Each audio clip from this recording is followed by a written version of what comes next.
Hey there. This is Ralph. He lives in America, where he uses the US dollar almost every day. Now, he wants to travel to Germany, which uses the euro as its currency. But when Ralph tries to exchange his money, he finds that 1 US dollar is equal to 90 cents euro. Then, Ralph goes to Vietnam, where 1 US dollar is equal to 25,000 dong. Wait, hold on. Why does money have different values? Why isn't 1 US dollar equal to 1 euro and 1 dong? And why do exchange rates keep changing every second? In this video, we're going to dive into the world of currencies, exchange rates, and why money isn't just equal. Before we explore why currencies fluctuate, let's briefly look at how money has evolved. For a long time, currencies were directly linked to valuable metals like gold. This system was known as the gold standard. Under this standard, a country's currency was backed by a specific amount of gold.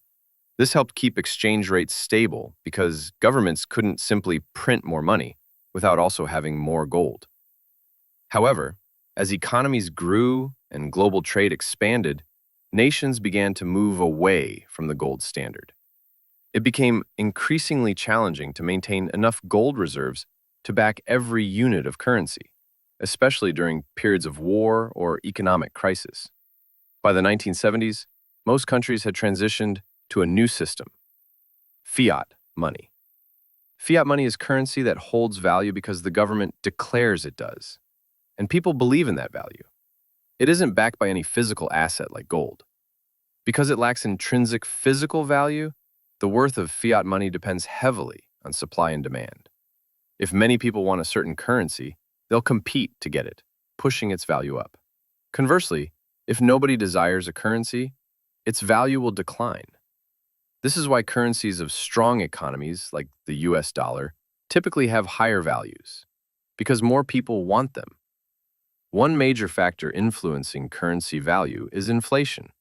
Simply put, inflation is when a currency starts losing its purchasing power.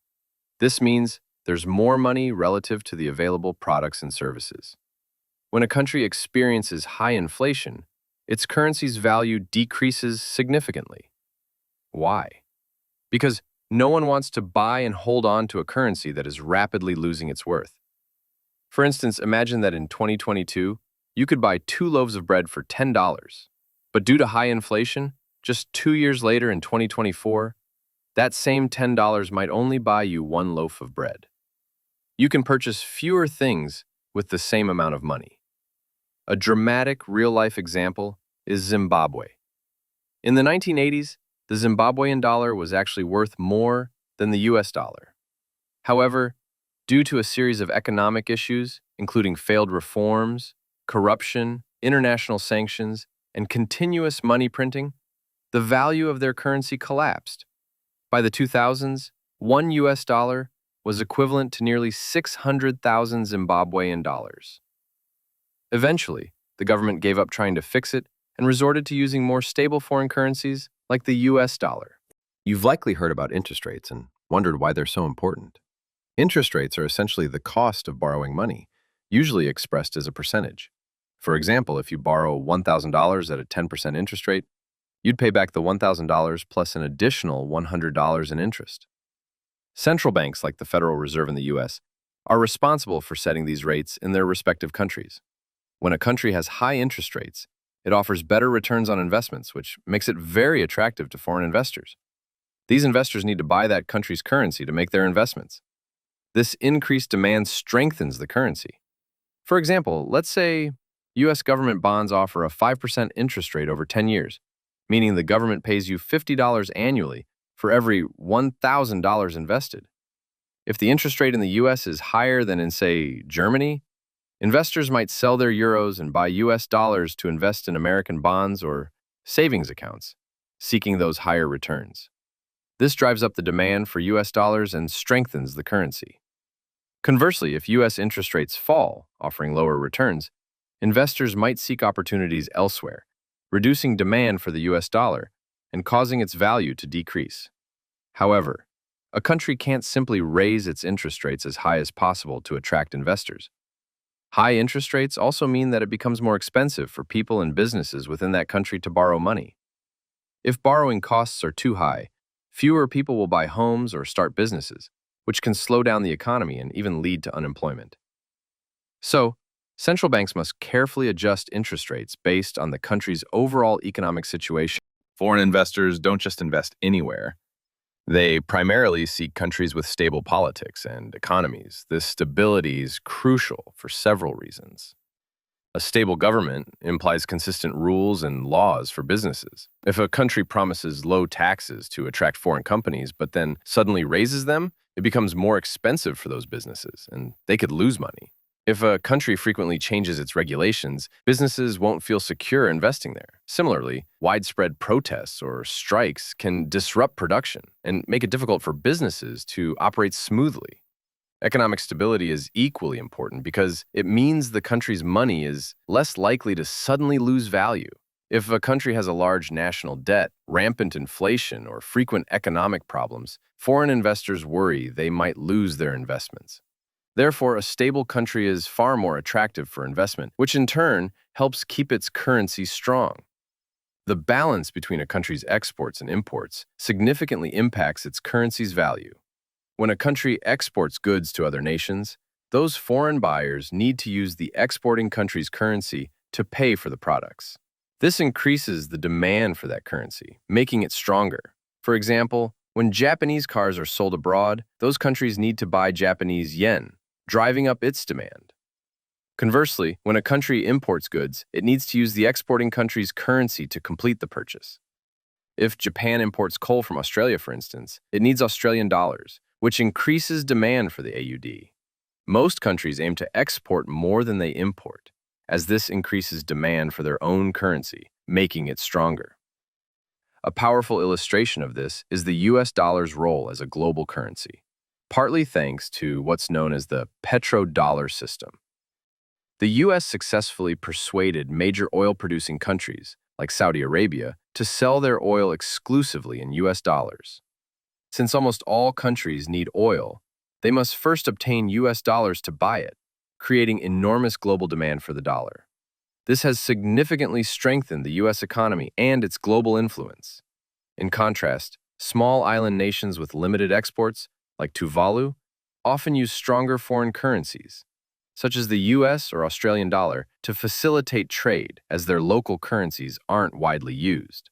If a country desires a stable and strong currency without the constant hassle of managing exchange rate fluctuations, one trick is to peg its currency to another stronger, more stable nation's currency.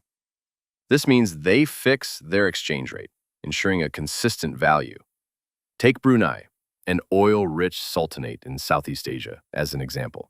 It has pegged its currency 1-to-1 to the Singapore dollar. This means both currencies have the exact same value, and you can even use Singapore dollars in Brunei and vice versa. Another example is Belize, a small country near Mexico, which pegs its currency, the Belize dollar, to the US dollar. They've set the rate so that one Belize dollar is always equal to half a US dollar. This makes currency exchange incredibly straightforward. You just double the amount if converting from US to Belize dollars. While pegging a currency offers stability and makes it easier to manage, it comes with a significant drawback. The country becomes very dependent on the stronger country's economy. If the US dollar falls, the Belize dollar will fall too. It's a situation where if one currency thrives, the other thrives. If one struggles, the other struggles. So these are some of the key reasons why currencies have different values. Your next question might be, why don't all countries just use the same currency, like a world dollar, to avoid all these exchange rate hassles? While it sounds like a great idea, it's far from simple. Let's consider the euro as an example. It's incredibly convenient for people living in the eurozone, allowing them to travel across countries without needing to exchange money. However, the major challenge is that every country has to give up control over its own monetary policy to the European Central Bank. This means a country can't simply adjust its monetary policy to fix its unique problems, because it could negatively impact other member countries. For instance, when Greece faced a financial crisis in 2009, its effects spread to other Eurozone nations. If all countries used a single currency, it would be extremely risky, Imagine facing inflation or a crisis just because a country thousands of miles away mishandles its economy. One country's problem could quickly become a problem for the entire world. Finally, you might wonder if a country should always strive to make its currency as strong as possible. The answer is not necessarily. Different countries have different economic needs.